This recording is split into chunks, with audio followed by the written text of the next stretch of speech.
warahmatullahi wabarakatuh. Halo hai semuanya, perkenalkan nama saya Sofia Latifana dari kelas 12 pemasaran A. Nah, pada video kali ini teman-teman kita akan belajar mengenai Al-Quran Surat An-Nisa ayat 163. Sebelum kita ke pembahasannya, alangkah lebih baik kalau kita membaca terlebih dahulu Al-Quran Surat An-Nisa ayat 163. A'udzu billahi minasyaitonir rajim. Bismillahirrahmanirrahim. Wa inna auhayna ilaika kama auhayna ila Nuhin wan nabiyina min ba'dih. Wa auhayna ila Ibrahim wa Ismail wa Ishaq wa Ya'qub wal asbat wa Isa wa Ayyub wa Yunus wa Harun wa Sulaiman wa atayna Dawud zabura. Artinya, sesungguhnya kami telah memberikan wahyu kepadamu Muhammad, sebagaimana kami telah memberikan wahyu kepada Nuh dan nabi-nabi setelahnya. Dan kami telah memberikan wahyu pula kepada Ibrahim, Ismail, Ishak, Ya'qub dan anak cucunya, Isa, Ayyub, Yunus, Harun dan Sulaiman. Dan kami telah memberikan kitab Zabur kepada Daud. Al-Quran Surat An-Nisa ayat 163. Terus asbabun nuzul dari ayat ini tuh gimana sih? Sebenarnya nih teman-teman, untuk asbabun nuzul dari ayat 163 surah An-Nisa ini nggak ada spesifik, tapi secara umum yaitu ayat ini turun untuk menjelaskan bahwa Allah Subhanahu wa Ta'ala telah memberikan wahyu kepada para nabi dan rasul, termasuk kepada Nabi Muhammad SAW sebagai petunjuk bagi umat manusia. Selain itu, ayat ini digunakan juga untuk menyangkal omongan orang-orang Yahudi yang tidak mempercayai bahwa Nabi Muhammad SAW juga mendapatkan wahyu seperti rasul-rasul sebelumnya. Nah, terus gimana sih penjelasan dari ayat ini?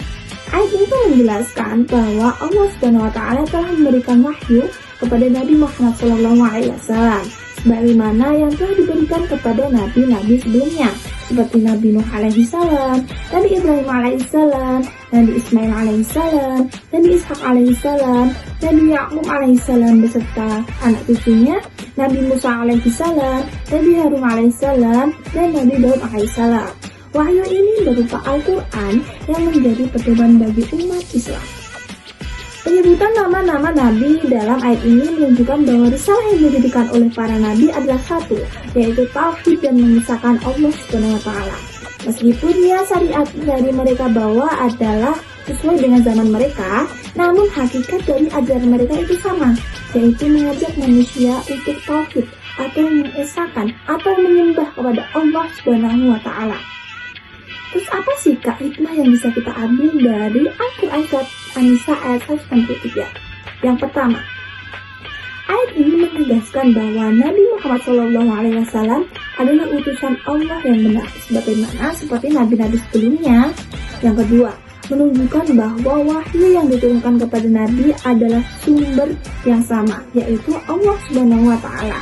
Yang ketiga, menguatkan keimanan kaum muslimin bahwa risalah yang diberikan oleh Nabi Muhammad SAW adalah benar dan mutlak.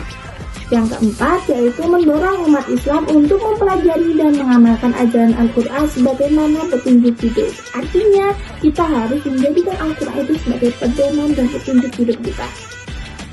Terus, supaya kita bisa mendapatkan hikmah dari Al-Quran Surat An-Nisa ayat 163 itu kita harus menerapkan etika yang bisa kita terapkan dalam kehidupan sehari-hari nih teman-teman.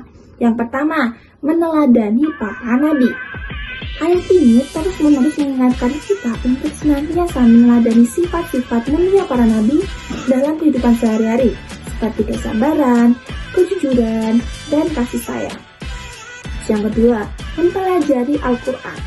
Sebagaimana umat Islam, kita hendaknya selalu berusaha untuk mempelajari dan memahami makna Al-Quran sebagai pedoman hidup.